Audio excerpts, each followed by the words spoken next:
Jérôme Marty, médecin généraliste. On va reprendre un peu l'histoire et je vous remercie de rappeler le bipolarisme de la politique qui définit notre pays aujourd'hui. Vous avez certes été élu et démocratiquement, mais vous avez été élu surtout par des gens qui ont voté contre et non pour. Et vous êtes en train de faire la même erreur que Chirac lors de sa deuxième élection, c'est-à-dire vous êtes en train d'oublier complètement tous ces Français qui ont voté pour vous par défaut.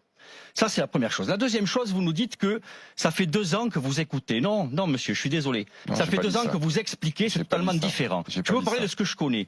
Dans le mode de la santé, nous avons rencontré les équipes de monsieur Delevoye pendant 18 mois. Et pendant 18 mois, nous avons assisté à des explications et pas à des négociations. À tel point que lors de la deuxième réunion, les représentants de nos caisses complémentaires ont été proprement foutus dehors. C'est comme ça les explications, c'est comme ça la négociation? Non. Cette réforme est éminemment dangereuse pour nos régimes à nous. Nous avions des régimes autonomes. Nous n'étions pas du tout des régimes spéciaux. Nous avons des caisses autonomes qui sont des caisses bénéficiaires, qui sont solidaires, qui abondent des caisses déficitaires, qui n'ont jamais coûté le moindre euro à l'État, qui garantissent notre indépendance et c'est fondamental pour la santé à l'heure des déserts médicaux. Vous êtes en train de mettre une réforme qui va faire fermer des centaines et des centaines de cabinets d'orthophonistes, de podologues, de kinésithérapeutes, d'infirmières, parce que leurs cotisations vont passer de 14 à 28%, alors même que l'État définit, je vous le rappelle, leurs tarifs, exactement comme l'État définit les tarifs des médecins, qui sont à 25 € au plus bas de la moyenne européenne, et une infirmière qui fait un pansement d'escar, c'est 7 €, monsieur. Donc vous les mettez en danger. Nous, d'après les projections que nous avons fait faire à des économistes qui ne sont pas contestables, nous allons perdre plus d'un tiers de nos revenus de retraite. Ça veut dire quoi? Ça veut dire que la médecine libérale qui est déjà non attractive, va se retrouver un peu plus non attractive. Ce qui veut dire que vous allez agrandir des déserts médicaux. Cette réforme n'a pas été discuter. Les gens, comme le disait Barbara Lefebvre, n'ont pas le consentement éclairé et au bout de 2 ans, c'est quand même assez curieux. Et comme l'a dit Jacques Maillot, et c'est quand même le plus important, la commission financière se réunit à partir de maintenant, c'est-à-dire qu'on demande à des députés de discuter d'une loi dont ils n'ont ni les tenants, ni les aboutissants financiers. Non, il y a beaucoup de choses dans ce que vous venez de dire. D'abord, on a été élu par défaut ou contre. C'est pas vrai.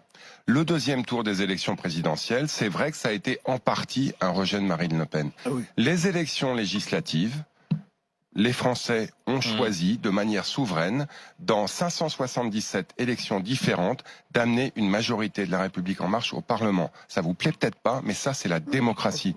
2, on a écouté pendant 2 ans et demi, peut-être pas assez, mais 3 surtout très important. Parce que ce que vous venez de dire sur les caisses autonomes, c'est essentiel dans la réforme. C'est comment on envisage en France la solidarité nationale. Soit on l'envisage entre soi, entre cheminots, que par ailleurs il faut financer d'1 milliard par an. C'est différent, monsieur. Les caisses autonomes, c'est pas les cheminots. Excusez-moi. Laissez finir, monsieur Lescure. Les caisses autonomes, c'est pas les cheminots. Soit on dit, on a un enjeu d'équilibre global, et effectivement, la solidarité nationale, c'est tout le monde qui va payer pour tout le monde, et pas des caisses autonomes qui vont payer entre elles. Maintenant, ce qui a été, là encore, voté ce week-end, 9 amendements, dont celui-là, c'est que ces caisses autonomes vont pouvoir utiliser ces réserves pour lisser la hausse des cotisations sur 25 ans. Ça ne sert pas à ça, les réserves. 25 ans. Mais bien sûr que si, que les réserves des caisses de retraite. J'ai géré des caisses de retraite pendant 10 ans au Québec. Je sais un peu de quoi je parle. Non, mais là, vous êtes les réserves, elles sont là pour effectivement lisser les enjeux de financement des caisses de retraite pour les 20-25 ans qui viennent à la retraite. Jérôme Marty. Plusieurs réflexions. D'abord sur les conflits d'intérêts. Chaque fois, et on connaît bien ça en médecine, alors là pour le coup, chaque fois qu'on veut justifier ces conflits d'intérêts, on dit mais il faut bien quand même qu'il y ait des gens qui soient experts. Et pour être expert, il faut qu'ils soient liés à des laboratoires ou autres. Non, monsieur. Il y a une loi. Non, j'ai pas dit ça. Non, mais les conflits d'intérêts, c'est très embêtant, mais quand on en a, on peut pas gérer des dossiers où on est lié avec une entreprise. C'est pour ça que je suis lié à rien, moi, monsieur. Mais quand vous étiez à la caisse, je suis lié à vous. La Caisse des dépôts et placements du Québec, elle est vu comme un possible repreneur d'ADP, par exemple. Aéroport de Paris. Vous gérez le dossier, donc. Non, je ne gère pas le dossier. Bon. Autre chose, vous avez dit que on pouvait pas être danseur de l'opéra à 60 ans. À 42 ans, ouais. Ben, je vous dirais qu'on ne peut pas être non plus infirmière à 65.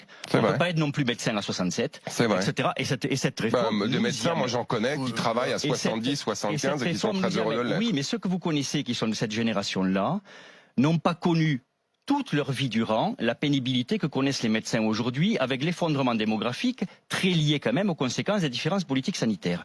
Vous avez aujourd'hui, si je prends l'exemple des généralistes, et je vous le rappelle, 40 à 50%, c'est-à-dire 1 sur 2, qui ont au moins un critère de burn-out. Ça veut dire qu'aujourd'hui, quand vous allez voir votre médecin, potentiellement, vous vous faites soigner par quelqu'un qui est plus malade que vous. D'accord. Non, mais- Et vous imaginez que ces gens-là vont exercer jusqu'à 65, 67 ans. Non, parce mais là, que chez c'est nous, pas un problème c'est de plus retraite, 67. c'est un problème de Si, parce que remplacement et de. la réforme nous amènera à de sortir à remplacement des 67, voire plus. On a 3 Voilà, défis les là-dessus. Non, mais moi, je termine très rapidement, On ne sait toujours pas de façon extrêmement claire qui a écrit cette réforme et qui a participé, je l'ai dit plusieurs fois dans cette émission, quels sont les climatologues, les spécialistes des New Tech, les gérontologues, les gériatres, les spécialistes du progrès, etc., qui ont travaillé à cette réforme. Parce qu'on ne peut pas considérer une réforme juste sur l'axe on va vivre vieux, donc on va travailler plus longtemps. Il faut qu'on voit Je tous suis les axes. tout à fait Comment on va d'accord vivre avec vous. demain. Et ça, on ne sait pas qui l'a écrit, donc on ne sait pas qui a amené ce savoir. C'est pas grave, on avance.